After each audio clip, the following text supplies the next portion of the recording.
He fixed the stranger's busted-up bike for free, and 24 hours later, 7 black SUVs were parked outside his house.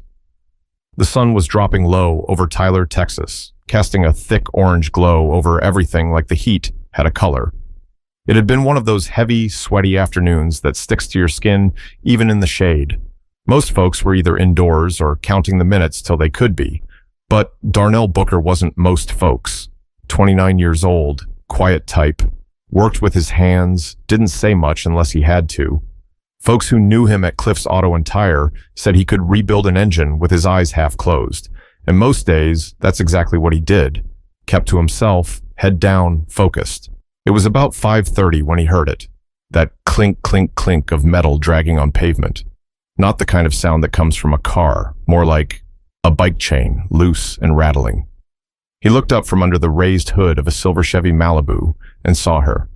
Tiny frame, wispy white hair, maybe late 70s, early 80s. She was walking that old, rusted bicycle like it had betrayed her halfway through the trip. The front wheel wobbled, the chain was hanging like a broken necklace, and her hands were shaking with every step. She looked like she hadn't had a cold glass of water in hours. Darnell didn't even think about it. He wiped his hands on a rag and walked straight out to the edge of the shop lot. "Ma'am, you okay?" She looked up, eyes watery, skin like parchment, and a voice soft as linen. "It just stopped working. I live over on Morningside. Was just going to the corner store." He nodded slowly. "Let me take a look at it." She hesitated. "I don't have any money." He shrugged. "Didn't ask you for none." That got her to smile. Back inside the garage, the other guys had already clocked out. The boss, Victor Redman, big red face, always in a hurry, was long gone. Darnell set the woman on a folding chair, brought her a bottle of cold water from the back fridge, and got to work. The bike wasn't just rusty. It was ancient, probably older than Darnell himself. Tires dry-rotted, brakes gone, chain full of grime and dust. But the frame was still strong. He could work with that. He spent the next hour quietly fixing the bike, replaced the chain, cleaned the gears, pumped the tires, found a spare bell and bolted it on, just because. It wasn't perfect, but it'd roll smooth now. When he wheeled it back out, the woman's face lit up like a porch light. "You didn't have to do all that."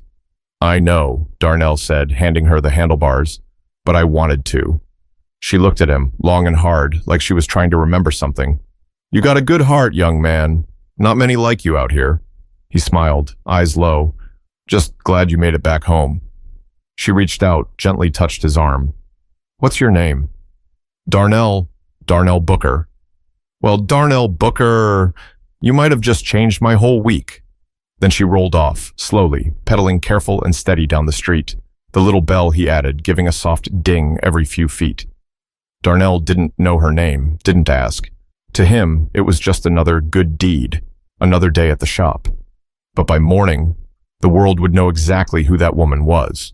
But for now, all he knew was that he was about to walk into the shop and lose the job he'd given everything to. By 7:50 the next morning, the Texas sun was already punching the sky like it had something to prove. Darnell pulled into the lot of Cliff's Auto and Tire, driving the same beat-up 97 Tacoma he always did. Green, chipped paint, back window taped with plastic. It wasn't pretty, but it ran. He stepped inside like he had 100 times before. Quiet, early, ready to work. The place still smelled like rubber and burnt oil. But something was off. Victor Redman was already there. Now, Victor didn't show up early for anything. Man wouldn't open a shop before 9 if the building was on fire. But today, he was standing near the front office with his arms crossed, jaw clenched, and that big red face already sweating. "You got a minute, Darnell?" Darnell looked at him, then glanced at the time clock. "Yeah, what's up?" Victor jerked his head toward the break room. "Come back here." They walked in silence. The air felt heavier than usual. Soon as the door closed behind them, Victor turned. "I heard you stayed late yesterday." Darnell nodded. "Yeah, just helping somebody out." Victor's eyes narrowed. "Ain't what I heard. I heard you took company time to fix some lady's busted-up bike. For free." Darnell didn't flinch. "Shop was closed. I used old parts. Stuff we were going to throw out." Victor took a step forward. That ain't your call to make. She was struggling, man. She could barely walk. I wasn't going to let her fall out in the street. Victor's voice dropped, tight and slow, like he was holding back a yell. You think this is a charity? You think folks just come here, we give out freebies like candy? Darnell didn't say anything. He knew better than to argue with a man like that. Victor shook his head, laughing without humor. You know what? You're done. What? You're fired. Get your tools. Get out. Darnell stared at him, blinking slow, making sure he heard that right. For fixing a bike?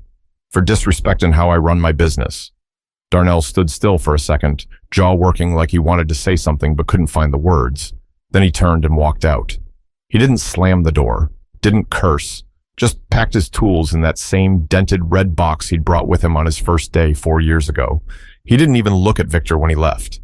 Outside, the heat hit him like a wall, but he didn't care. He sat in his truck, hands gripping the wheel, heart thudding in his chest like a slow drum.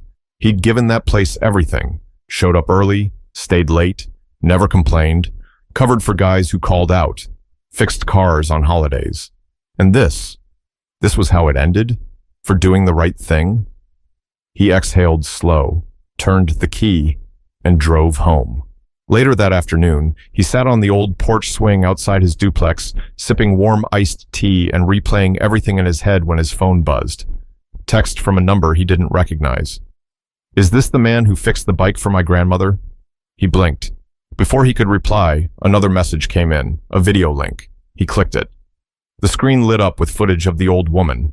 Someone had recorded her outside a grocery store holding the same bike, her voice cracking with emotion. This young man, I didn't catch his name, but he saw me struggling and fixed my bike like it was nothing. He didn't charge me. He didn't ask for anything. He just helped. I wish more people in the world were like him. The video had barely been up 2 hours, and it was already pushing 90,000 views. Comments were flying. He's a real one. Where is this man? Somebody find him. I don't even know him, but I'd hire him today. Darnell stared at the screen, stunned. That simple moment, the one that cost him his job. Now, strangers from all over were talking about it like he was some kind of hero. But what he didn't know was that the woman he helped wasn't just anybody, and her people were watching. By the time the sun dipped again behind the trees, that video had crossed 1 million views. Darnell didn't even have a Twitter or TikTok. He had a Facebook account he hadn't touched in months. But his name? It was everywhere now. The mechanic with a heart. Texas man fired for helping elderly woman. Who is Darnell Booker? That last one, it felt strange. Like he'd become a character in someone else's story. His cousin Tyree called him from Dallas. Bro, you on CNN's website? Quit playing. I'm dead serious. I just saw your face in a thumbnail. I was like, that's my cousin. That's D. Darnell couldn't wrap his head around it. All this because he'd done what his mama raised him to do? Treat people with care. Look out for the elderly. Don't turn your back when someone needs help.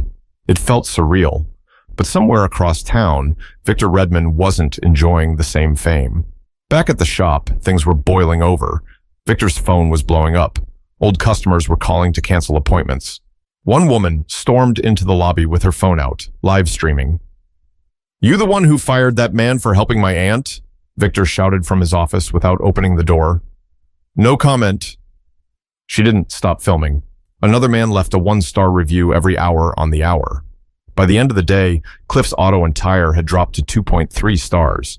Even Yelp had flagged the business for unusual activity. Victor thought it'd blow over in a couple days. He was wrong. Meanwhile, Darnell had finally gotten the name. He got a knock at his door around 8:15 p.m. He looked through the blinds and saw a delivery man holding a small envelope and a clipboard. No box, no bag, just that envelope. You Darnell Booker? Yeah. Got something for you. Sign here. He signed, took the envelope. The guy walked off fast. Inside, he opened it slowly, like whatever was in it might bite him. Inside was a note. Handwritten, expensive paper, gold trim. 1 sentence. Thank you for helping my grandmother. S.R. He flipped it over. Tucked inside was a contact card. No phone number, no title, just initials. S.R. and a custom embossed logo of a falcon in mid-flight. What kind of regular person sends stuff like this? He showed it to his neighbor, Miss Paulette, who was old school and didn't play with technology, but knew half the city through her church connections. SR, she said, squinting at the card. That's Simone Rayner, baby. Who? You don't know who that is? Darnell shook his head. Miss Paulette laughed out loud. Lord, you really don't be on the internet, do you? Simone Rayner owns half the commercial land in East Texas. She got contracts with companies in 3 states, private schools, hospitals, energy firms, you name it. He blinked. She's also a lawyer. One of them who ain't just got money, but reach. Real quiet. Real powerful. Her family been out here since back when black folks had to sit in the back of the diner. Darnell leaned against the porch railing, head spinning. So that old lady was Simone Rayner's grandmother? He sat with that thought all night. Didn't sleep. Couldn't. Not because he was scared, but because he knew how these things usually went. Rich people moved in silence, but when they moved, it mattered. The question now wasn't what happens next. It was when, and who else might be watching. By the next morning, the tone around town had shifted. People were talking. News vans started circling the auto shop. Victor was seen cursing in the parking lot, throwing papers in the trash and slamming the back door. Meanwhile, Darnell was back on that same porch, same swing, same warm tea, still wondering what to make of all this. Then, his neighbor's cousin pulled up out front in a dusty gray sedan. She leaned out the window. You might want to turn on your TV, baby. Something's going on over at Redmond's house. But Darnell didn't need to turn on the TV. He was about to get front row seats. Victor Redmond lived about 15 minutes outside Tyler, off a long gravel road lined with pine trees and rusty wire fences. His house wasn't a mansion, but it sat on land. A big square driveway, a custom grill on the porch, 2 flags flapping in the wind out front, one American, one Texas. He always said he liked his peace and quiet, but peace was the last thing he got that morning. Darnell was brushing crumbs off his shirt when his neighbor Jerome came pounding on the door. Bro, you seen this? You gotta see this. What you talking about? Victor, his place. Man, just come look. They rushed across the street to Jerome's living room, where the flat-screen TV was paused on a still image from a local news drone. Aerial view, wide shot, 7 big black SUVs, all parked tight across Victor's driveway like a private blockade. Tinted windows, matching license plates, the kind of vehicles you only saw in movies or outside federal buildings. No police sirens, no flashing lights, no yelling, just pressure. Silent, deliberate pressure. Back at Victor's place, he stood frozen in his doorway, barefoot in sweatpants, coffee sloshed onto the porch boards. What the hell? He stepped outside slowly, eyes scanning the SUVs. The engine of the first one was still running. It purred low, like a warning. The front doors opened in near unison. From each vehicle, a person stepped out, men and women, all dressed sharp. Not flashy, not loud. Sharp. Tailored suits, clean shoes, earpieces, calm faces. One woman stepped forward. Black slacks, gray blouse, short afro, eyes like glass. She didn't say her name, didn't need to, just held out an envelope. Victor didn't take it right away. What is this? She didn't flinch. An offer? What kind of offer? The woman tilted her head slightly. The kind you only get once. Victor looked around as if someone was going to jump out and say he was on some prank show, but nobody laughed. He took the envelope, opened it slow. Inside was a single sheet of paper. He read it twice, and his face changed. From angry to confused to scared. The woman spoke again. You have 24 hours. After that, this is no longer an offer. It becomes a consequence. Then, one by one, they all got back into the SUVs. Not a single word more. Doors closed, engines still humming low. Victor stepped back, blinking, shoulders slumped, like he'd just been told his house was on fire and he couldn't save anything inside. At home, Darnell sat on Jerome's couch, staring at the screen in disbelief. You think they're feds? Jerome asked. I don't think this got nothing to do with the government, Darnell said quietly. Then he saw it. A brief close-up as one SUV pulled away. Etched into the side panel near the license plate was a tiny falcon symbol. The same symbol from the note. Simone Rayner. She wasn't sending threats, she was sending a message. Word spread quick. You couldn't block off a man's driveway with 7 black SUVs and expect people not to talk. Some folks said it was a stunt. Others said Victor owed money. But most people, especially the ones who watched the video of the old lady from the store, had a different theory. She's got people looking out for her, they said. And if Darnell was the one who looked out for her first, well, he probably had folks looking out for him now too. Later that afternoon, Victor closed the shop. Didn't say why, just locked up early and put a sign on the door, "Out for repairs." Nobody believed that. He wasn't the kind of man who took sick days. Darnell still hadn't reached out to the woman, hadn't called, hadn't responded to the note. But he kept it on the table next to his keys. He knew this wasn't over. The kind of people who move in silence don't make noise unless it's for a reason. They were planning something, and Darnell had a feeling it was bigger than a bike. But what he didn't know yet was why she chose him. It was the kind of morning where the air felt too still. No breeze, no birds, just heat rising early and slow, like the day was holding its breath. Darnell was tying his shoes, getting ready to take a walk, maybe clear his head a little, when Miss Paulette knocked on his door again. 3 quick taps, no pause. He opened it and found her standing there in her house robe, holding a mug, and staring off down the street like she'd seen a ghost. "You might want to come out here, baby." He stepped onto the porch. At first he didn't see anything, just his neighbor's cat creeping across the sidewalk and a trash can tipped over from the night before. Then, from the corner of the block, one, then another, then 5 more, 7 black SUVs, turning slowly onto his street. But they didn't park at the curb. They rolled straight up the narrow driveway of Darnell's duplex. Jerome stepped out from across the street. "Oh, snap. Bro, they back." Miss Paulette clutched her mug tighter. "They came for you now." Darnell didn't move, didn't panic. He just stood there, watching. The SUVs stopped in perfect sync, tight formation, engines running, windows still tinted. It was quiet enough to hear a sprinkler ticking 3 lawns over. Then, just like at Victor's house, the doors opened. Out stepped the same crew, same sharp clothes, calm faces. No weapons, no shouting. One man walked forward this time, tall, dark skin, square jaw, low fade, maybe mid-40s. Calm eyes, like the kind of calm that only comes with experience, or power. He stopped at the bottom of the porch steps and looked up at Darnell. "You Darnell Booker?" "Yeah." The man nodded once, reached into his inside jacket pocket, pulled out a second envelope, thicker this time. "Ms. Rayner wanted you to have this." Darnell took it slow. The man stepped back. "She said to tell you this isn't a gift. It's an invitation." Darnell raised a brow. "To what?" The man cracked the smallest smile. "To something that fits your heart better than that old job ever could." Before Darnell could say another word, the man turned and walked back to his SUV. The others followed. Doors shut, engines rumbled low. They pulled out as smoothly as they came, one after another, turning the corner without a single horn or screech. Gone. He didn't open the envelope right away.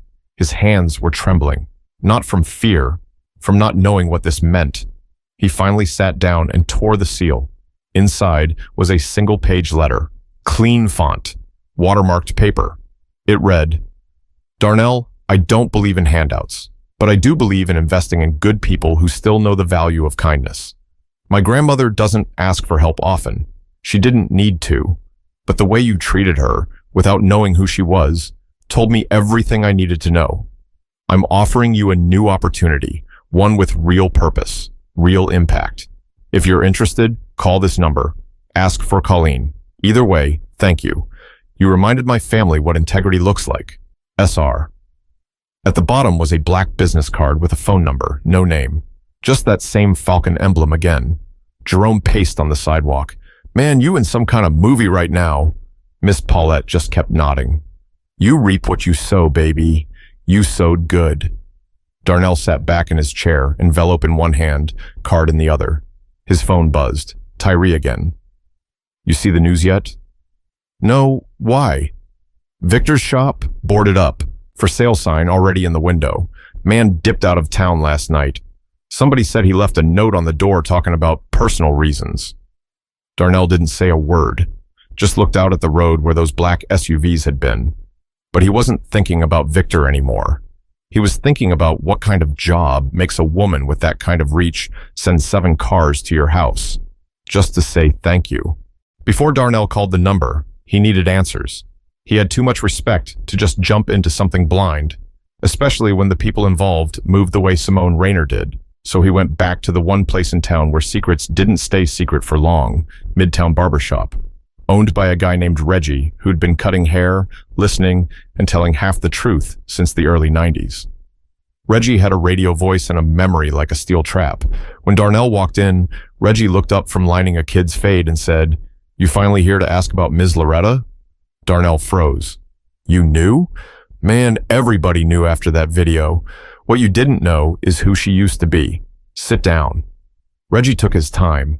The kid's haircut came first. Then he cleaned his clippers, wiped the chair, and finally looked Darnell in the face. Her full name's Loretta Jameson Rayner, born in 1938. Taught school for 35 years. History, social studies, civic rights, you name it. She marched in the 60s. Helped desegregate the old library on 5th Street. Darnell nodded slowly. Real quiet lady.